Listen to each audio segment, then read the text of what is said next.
Well, it's early in the morning. It's early, and I got my cup of coffee.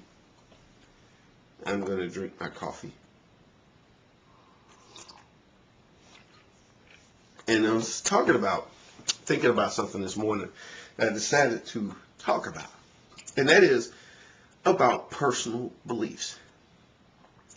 I talk about having grown up as Jehovah's Witnesses and everything. And I didn't, at the time when I sort of broke with them, because I really did at an earlier age. Maybe I was about my mid-20s. When I really said, no, this is definitely not for me. So that's like more 25 years ago or so.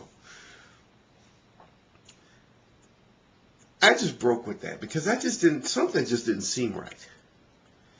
But you know what? Here's the thing, this is why I maybe even have an argument with rationalists. I could not rationally argue against them based on everything that I grew up with, everything I was taught.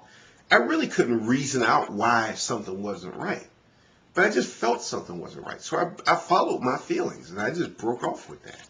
And I stopped studying with them and stopped, sitting down with Bible meetings and whatever. Because something just didn't feel right. And I think later on, as time went on, I began to see more and more evidence to support what I had already decided to do. Not that it swayed me. The evidence more or less became right there. Because up until that point, at that point when I broke off with them, I really didn't know the history of that organization. I didn't know how the founding of the organization, all of the contradictions and all of this other stuff, until one day there was a show, and it was on TV, some show that were talking about exposing the Jehovah's Witness. And it was like an eye-opener.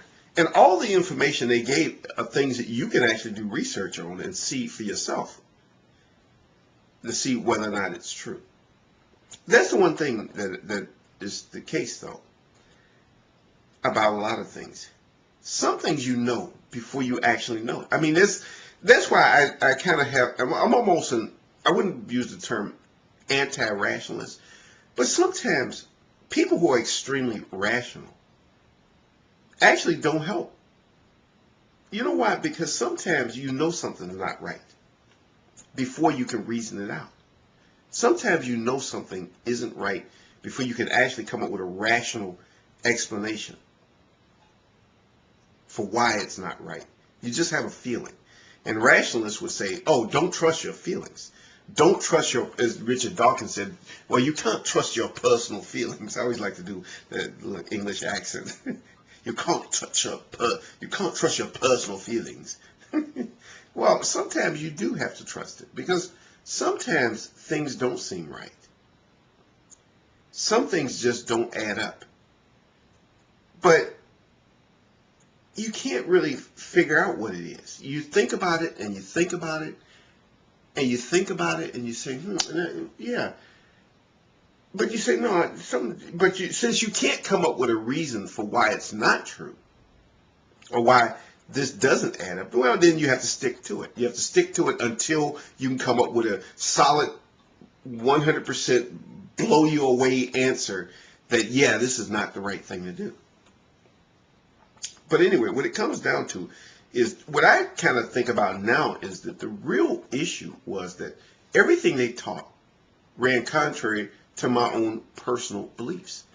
And that's an interesting term, personal beliefs. What other kind of beliefs are there? All beliefs are personal when you get down to it. There's no other kind of beliefs that you can have. Can you have a belief that's not personal? Well, in a way, yeah, sort of. Because there are people who will join an organization, and you ask those people, what do you believe? Well, I believe what my church believes. And what does your church believe? Well, ask, Pastor so-and-so, or ask Reverend so-and-so, and he'll tell you what we believe. Yeah, but what do you believe? What do you think? Well, whatever he thinks. Yeah, there are people like that. Whatever their book says, that's what, if I picked up one of your books, your holy books from your organization, because Jehovah's Witnesses got tons of books. And say, well, according to this thing, you don't believe in celebrating Christmas. Oh, really? I didn't know it said that. Well, I guess that's what I believe. And it also says you can't celebrate your birthday. Oh, really? I can't celebrate my birthday? Well, I guess that's what I believe too. And it says you can't have a blood transfusion, even if you were like about to die. Or your children can't have a blood transfusion because that's an abomination to God. Really? It says that? Oh, I guess that's what I believe too. Yeah, it's kind of like signing up for something without reading the details of the contract. There are a lot of people like that. You don't, really, it's not like that. When you believe something, it's a belief. It's personal. It's what you think, what you honestly believe. Here, you're not really having a personal belief. You're just being indoctrinated into a certain way of thinking. You're being conditioned to be basically a robot, so to speak, or maybe like a computer program. You're being programmed by a bunch of people to follow a certain way of thinking and a certain way of behaving. And they don't really care if you really believe this stuff. They don't care about your personal beliefs, the only beliefs that there really are in life. They just care that you act a certain way. And that makes them feel secure and safe, and they can rest at night knowing that they have thousands and thousands, if not millions of people who think as they think and who act as they act. And that's something that an organization like that is built on insecurity, on personal insecurity. People who can't think for themselves. They also want to be around other people who can't think for themselves. And that's basically all I had to say.